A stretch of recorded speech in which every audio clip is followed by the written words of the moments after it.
The desert morning was cold and cruel. A faint wind blew across the empty streets of Dry Creek, carrying dust and the smell of sweat from the horse pens nearby. The townsfolk had gathered around a wooden platform in the middle of the square. On it stood a woman, chained, barefoot, and proud. Her bronze skin gleamed under the rising sun, and her dark hair whipped in the wind like a banner of defiance. She was Apache. The auctioneer's voice rang out, loud and careless. Next up, one fine Apache woman. Strong, healthy, and spirited.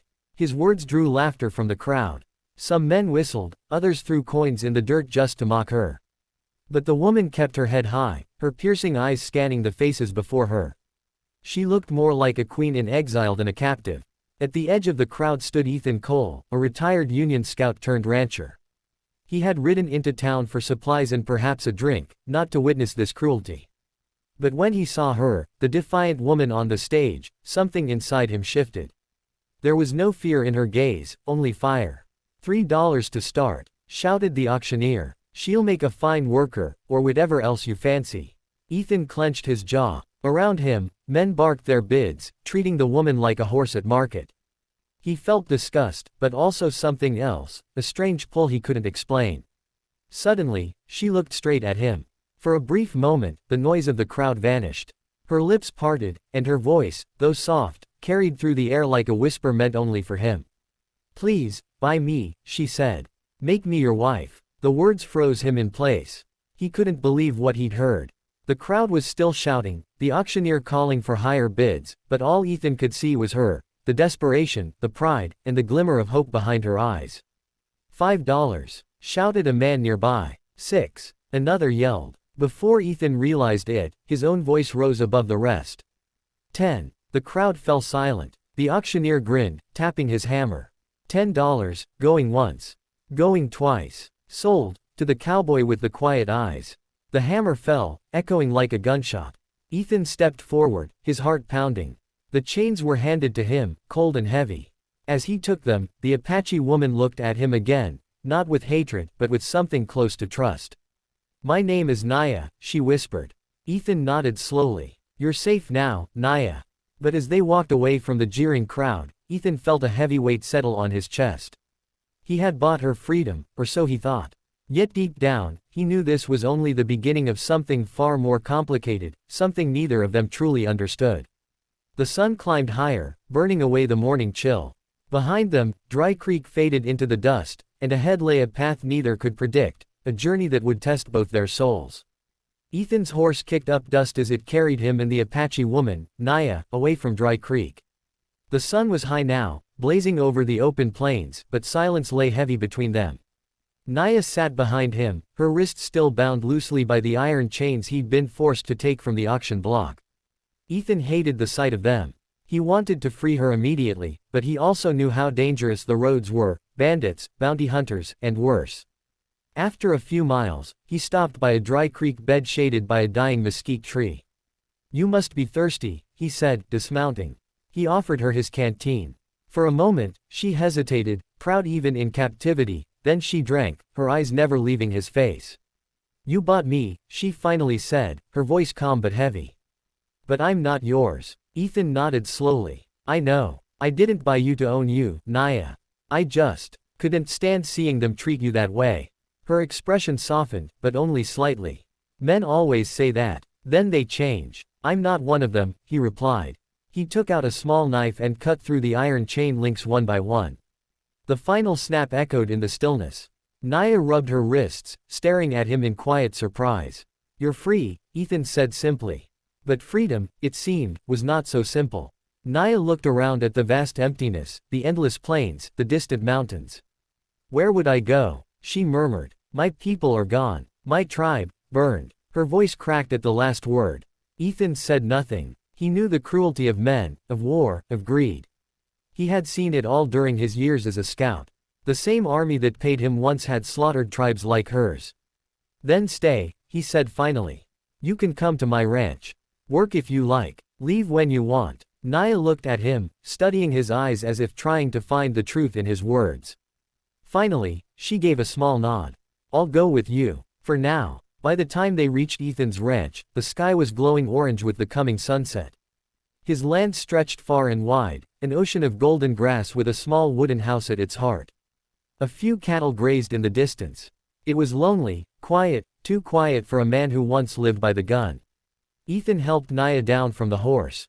She stood tall, her long hair blowing in the wind. "This is where you live?"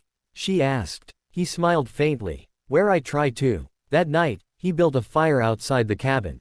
Naya sat across from him, wrapped in a blanket he had given her. They ate in silence, listening to the crackle of the flames and the distant howl of coyotes. When she finally spoke again, her voice was soft, like the desert wind. "You said I was free. But freedom is a lonely thing, isn't it?" Ethan looked into the fire, then at her. "Sometimes," he said. "But maybe, it doesn't have to be." The flames flickered between them, their light dancing over two souls who had both lost too much, yet somehow, on this night, had found the faint beginning of something new. Days turned into weeks at Ethan's lonely ranch, and the Apache woman, Naya, began to find rhythm in the silence. She rose with the dawn, helped tend to the horses, and often disappeared into the nearby woods, returning with herbs and wildflowers. Ethan watched her from a distance at first, not out of suspicion, but quiet respect. She moved like the wind itself, graceful, untamed, and impossibly strong. One morning, Ethan found her mending the fence by the southern pasture, her hands skilled and steady. He smiled faintly. "You work harder than most cowhands I've ever hired," he said, wiping sweat from his brow. She didn't look up. "I don't work for you," she replied, her tone even. "I work for myself. This place, it feeds me." "That's enough." Ethan nodded, understanding more than she thought. "Still," he said softly, "I'm grateful you stayed." A flicker of emotion crossed her face, something between pride and warmth, before she returned to her task. That night, rain rolled over the plains, and thunder echoed through the valley. Ethan was repairing the barn roof when lightning struck close by, startling the horses. Naya ran through the storm to help him, her dark hair plastered against her face, eyes fierce. Together they fought to calm the terrified animals, guiding them back to safety. When the last stall was secured, both stood drenched and trembling. Ethan laughed, a rare, genuine laugh that startled even him. "You've got more courage than any man I know," he said, breathless. Naya looked up at him through the curtain of rain. "I learned young, courage doesn't keep you alive. It just makes dying worth something."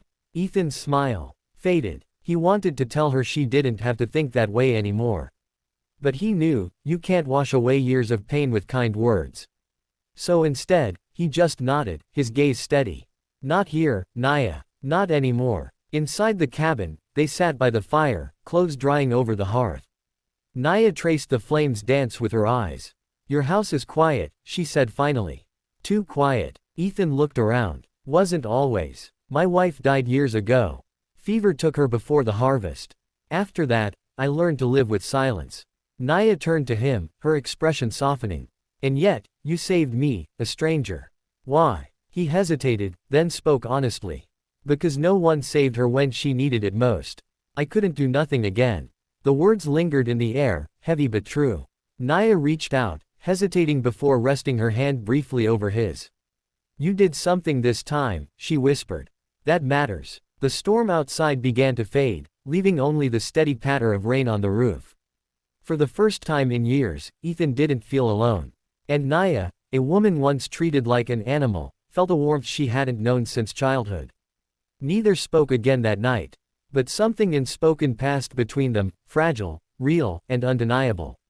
Spring came to the plains with a soft wind and the scent of wildflowers. Naya's laughter, rare and fleeting, sometimes echoed through the ranch now, blending with the songs of the meadowlarks. Ethan had grown used to her presence, to the sound of her footsteps on the porch, to the way her voice hummed softly when she worked. The woman he had bought to save was no longer a captive. She was freedom itself, walking under his roof. One afternoon, Ethan found her sitting by the creek, her bare feet in the cold water, staring at the mountains. He approached quietly. "You look like you're waiting for something," he said. She smiled faintly. "Maybe I am. Maybe I'm waiting to see if the world will ever stop chasing me." Ethan sat beside her, his head resting on his knee. "No one's coming for you here, Naya. You're safe now." She turned her head, her eyes catching the fading light. "Safety is a dream people like me can't afford. My tribe thinks I betrayed them for surviving. The settlers think I'm something less than human. Where does someone like me belong, Ethan? He looked at her for a long moment. With me, he said simply. If you'll have me. She blinked, taken aback. You don't know what you're asking. I know enough, he replied. You've lived through hell, and yet you still smile. You still fight. I'd be a fool not to see what's in front of me. For a moment, she said nothing. Then she reached for his hand, fingers trembling slightly. When I was chained, I told myself I'd never trust a man again. But you never asked me for anything. Her eyes glistened with unshed tears. Maybe that's why I trust you. Ethan smiled softly. Then trust me now. Stay. Not because I bought you, but because I choose you. The silence between them wasn't empty anymore. It was full, of warmth, of breath, of quiet promises only hearts can make. Weeks later, the nearby town learned of Naya's presence on the ranch. Whispers spread, angry, ugly ones. A group of men rode out one evening, torches in hand, demanding she be sent away. Ethan stood on his porch, shotgun in hand, as Naya stood behind him. She's my wife, he said firmly, his voice carrying in the wind. And anyone who means her harm will answer to me. The men hesitated, their courage shrinking before the steel in his gaze. One by one, they turned their horses and rode away. That night, Naya wept quietly beside him, her tears falling onto his chest. No one has ever stood for me before, she whispered. Ethan kissed her hair. Then let this be the first and the last time you'll ever need someone to. As dawn broke, the light spread across the plains, painting the ranch in gold. The chains that once bound her were long gone, melted into the soil of a place that had finally become home. And for Ethan, the man who once lived in silence, life had begun anew, born from the courage of a woman the world tried to break.